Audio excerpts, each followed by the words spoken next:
Right, I'm trying to keep it up to 400, it keeps dropping down to about 380, somewhere like that. We're just starting to see a little bit of warmth in there, so the pots are getting warm. I don't expect to see much at the back end here. Let's see if I can just try to get this brick out.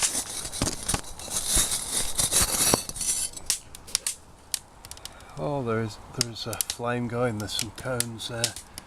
So it's gradually heating up here. It looks like the flame's going down the far side rather than across this side. But I dare say it'll even out in the end.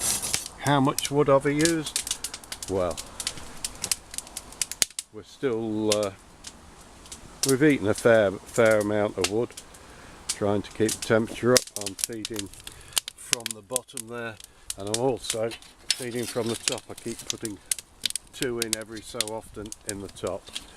So mainly I'm feeding at the bottom because the air's been drawn quite madly in there, and it starts glowing quite well, so I don't want to let too much cold air go in. After 4 hours we've reached roughly about 460. Everything's looking fine. The carbon's starting to burn off in the kiln, and you can see the flame roaring past at the back of those cones there. We blocked off the bottom there. I'm feeding through the top door now, and I have made inroads. Sorry about the sun catching the glass, but we have made inroads into this wood, and so that should give you a fair idea if you can remember what it was like to start with. We have been up to 600, but the temperature's just dropped back. I'm down to 2 pieces of wood I'm feeding at the moment through the top entrance here, and I've blocked the bottom one up except for the little bit of hole there. So basically it's 2 of these pieces of wood.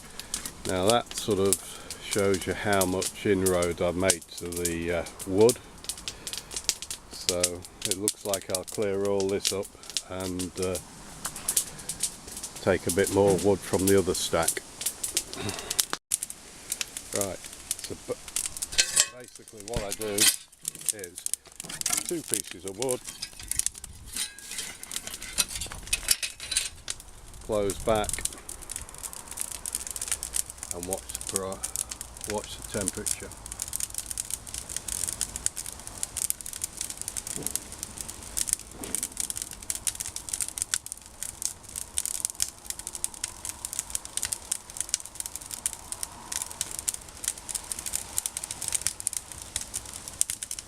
There we go.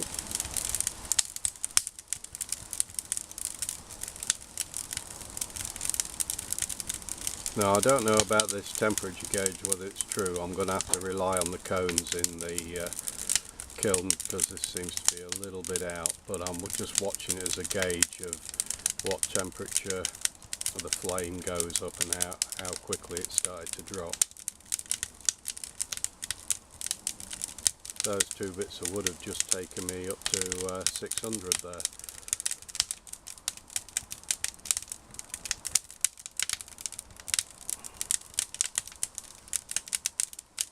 And as soon as it starts dropping, I put another 2 pieces of wood in.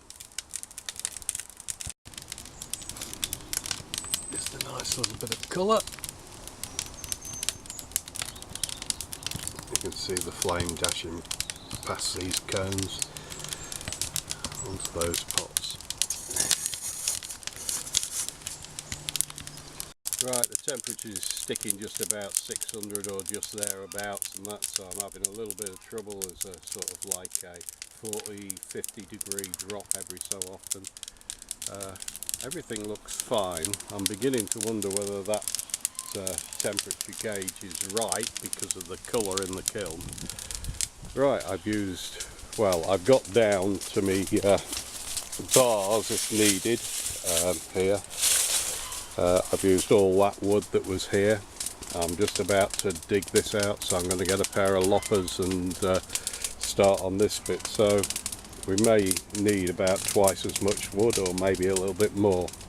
Trust the Chinese, first time out I went and put this in the kiln and that, and I couldn't get over 600 and that, and I thought, well, it's fairly bright in this kiln and that, so I looked at the cones and they were dropping over.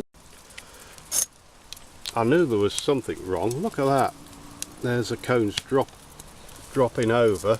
The first two have gone, so I swapped the probe quickly and I'm at 12,342. Now that according, well, that's marvellous, because it's, what time is it, 1 o'clock?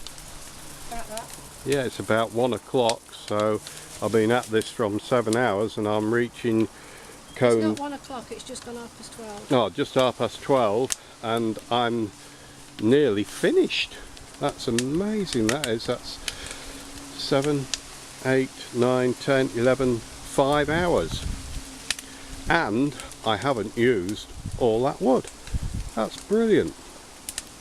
Well, it's not brilliant because I've paid about a tenner for that probe, which doesn't work. Yeah, but you've got to see what comes out, yeah. So, there we are. I'll carry on firing until these cones drop. I haven't looked at these last ones yet. This is at the back of the kiln, and there, obviously them cones are still stood straight upright, so the front's going, the back isn't at the moment, so it's just a steady soak now, and just gain temperature. I don't know what the temperature is on here. We've just dropped below 1200. God. Here I thinking I was having trouble with the kiln and it was choking, and obviously I was doing the right thing.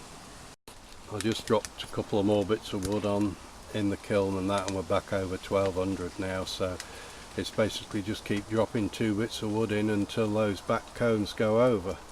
It's going to be... A new sensor makes all the difference. Look at that. And there I was thinking I was struggling to get over 600. Look at that, nearly 1250. I thought it was so bright in there. I was beginning to wonder. It's a good job I did check. Look at that, those cones are just going over.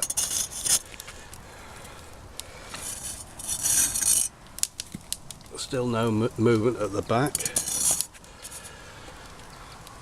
So it's 1 o'clock, so it's basically taken me